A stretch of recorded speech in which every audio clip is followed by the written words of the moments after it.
Hi Space Monkeys! So we are back from E3. We wanted to share with you that demonstration, which is a mix between a technological demonstration of the engine that we call Voyager and the actual game with some gameplay elements. So here you can recognize the big mothership that was in the trailer. Of course, it's not the same level of quality. This is a work in progress assets. But again, we wanted to share all these materials with you. As you know, the game is in development. We still have a lot of things to do, but it's cool to share with you where we are on that spaceship part. So here, the mothership is like a home, a house for the player. That one is about 400 meters long, and you can have your crew inside, of course your main character, but also your spaceships. So if you start in the game without anything, and you get your first spaceships, even if then later you have a larger spaceship, you can keep the smaller one into the big mothership. That's the same thing for the crew. If you start with 1 or 2 members in your crew, then you can have them in your big mothership later. That gameplay mechanic of what we call the Russian dolls, so bigger, smaller into the bigger, and then your characters, is very close to what we had in fact in Beyond Good and Evil 1, when the characters were getting out of the hovercraft. So here we have that monkey, which is my playable main character here, but of course in that game, you can select your character and create your own character.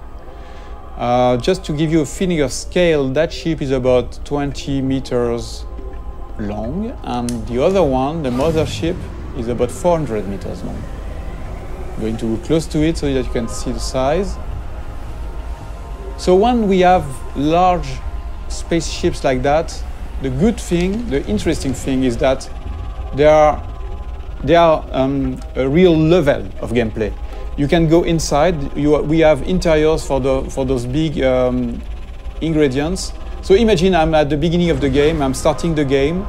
I have nothing, but I am like like in Beyond Good and Evil 1, you start without anything, and you have to get some money to like level up and get your first vehicles.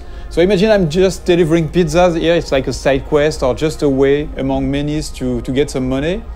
I'm delivering pizzas to those guys. So imagine it's not my spaceship. That's the beginning of the game, and this could be an interesting way to trigger the first ingredients of the adventure, because the spaceship is a playable interior. You can get inside, you can sell your pizza, and then instead of getting out of the ship, you could decide to explore the ship. And why not discover that there is some slavery, some human trafficking and things like that. The good thing is that in Beyond Good and Evil 2, like in the first episode, you can take pictures. So if I'm taking a picture of evidence of the things I'm seeing in the game, then I can share those pictures with the guys in the city, for example, and then I can trigger discussions with those guys based on the picture I took. So that's a very interesting mechanic that can create that feeling that you can explore everything and you can gather informations and share those informations with NPCs, but also between players. Another very interesting thing here is the feeling of scale. Here we know that the players, they will explore everything. They will want to go everywhere. So we need to handle large scale ingredients, like that huge statue, where you can go very close to it and you can look at all the details on the statues. And of course, you can go inside of this kind of statue, and you can also get on top of it. I just want to show you something interesting about the scale and the feeling of scale. So I'm going to land on the top of the statue, and you will realize how big it is.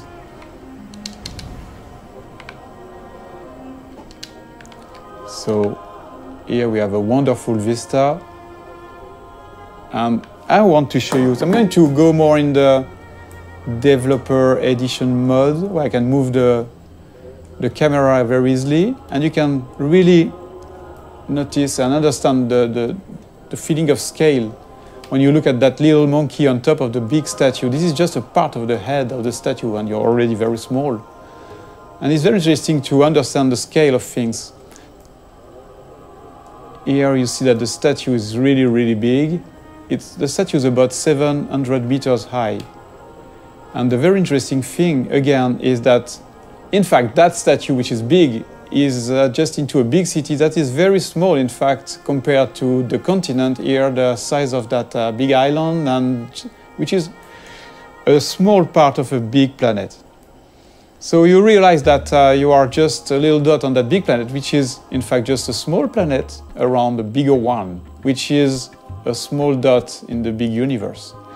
So when we started that technology, we thought that we needed to handle that feeling of scale and in a realistic way. Before going into details, we wanted to make sure that the engine was capable of handling this kind of thing.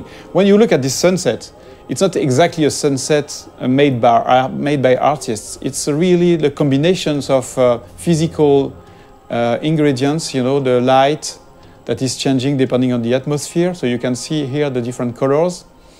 And the fact that, of course, the planet is rotating around in space, around the big planet. So here I'm doing a kind of time lapse. I'm modifying the time so that you can understand better how it works. You see that everything is turning like in, you know, in a real solar system. So yes, I'm increasing the speed. You see the night here with the cities. So another important thing is that you can, at any time, you can go everywhere. So if I'm going into another city, there is no loadings and things like that. Everything is seamless because it handles that big universe in a consistent way. There is no shit or things like that. You can really appreciate the point of view wherever you are. It will be the same mechanics.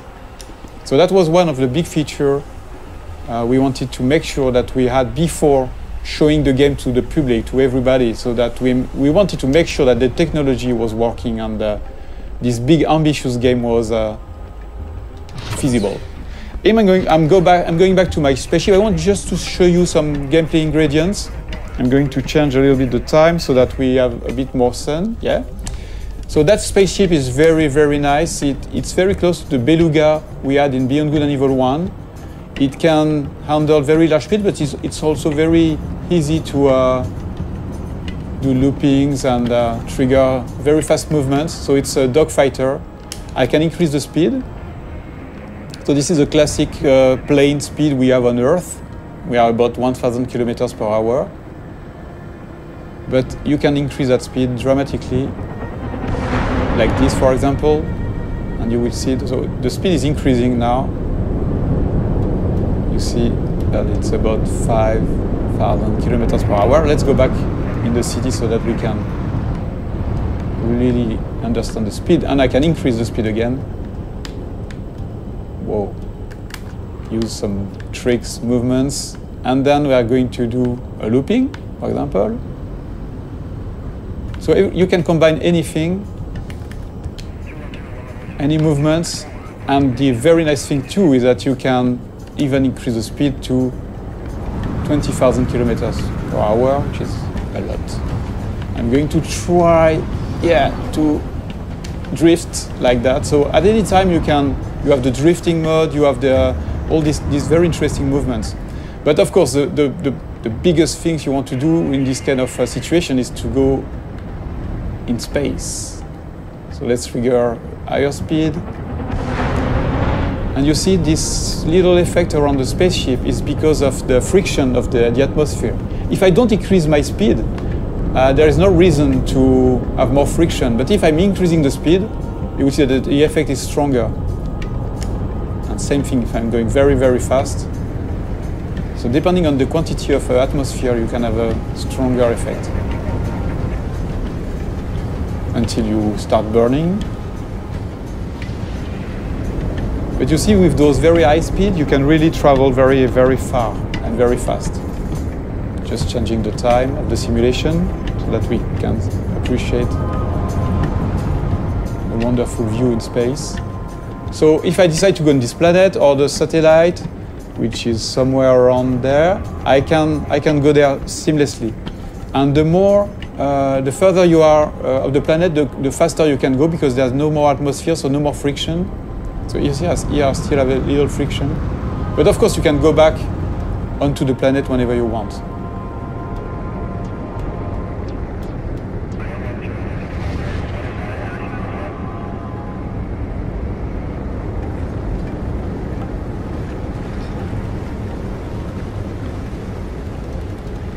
A very interesting thing too is that there's a lot of biomes on the planet, like this desert, or you have frozen lands on the planet, different cities.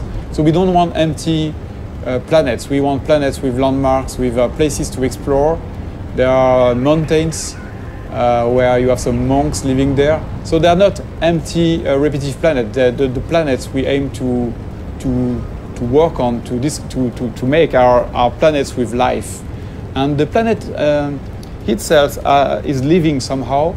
For example, that planet has different, I would say, big biomes.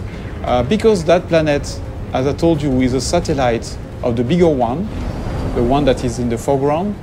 A part of that planet is protected, like the moon. Our moon is a part of the moon is protected by Earth.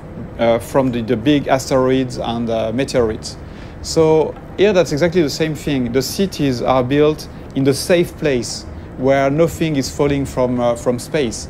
But I will show you a bit later the opposite part of that planet, where you can have real-time giant meteorites, asteroids falling and modifying the planet's ground. The very interesting thing is that this kind of event is connected to the life on the planet. So that, yes, you've got those cities on the safe place, but once the big, giant meteorites are falling on the other side of the planet, then you have the big companies that are sending the slaves on those very dangerous places. And a lot of slaves are dying trying to gather the meteorites goods, all the things that are falling from space and crashing. They are taking those rare materials and risking their life. So it's not just about the planet on one side and the story on the other one. The planet and the story are connected, and that's a very important thing for us. So again, let's look at that planet modification process. Okay, so now we are back on the other side of the planet, the side that is bombarded by meteorites. Here, we just want to showcase the ability that we have in the engine to modify the whole planet in real time. So here, for example, imagine that you're flying over that region. You can have a huge meteorite falling in front of you, and you will have all these one incredible effects on the planet, but also on the other spaceships.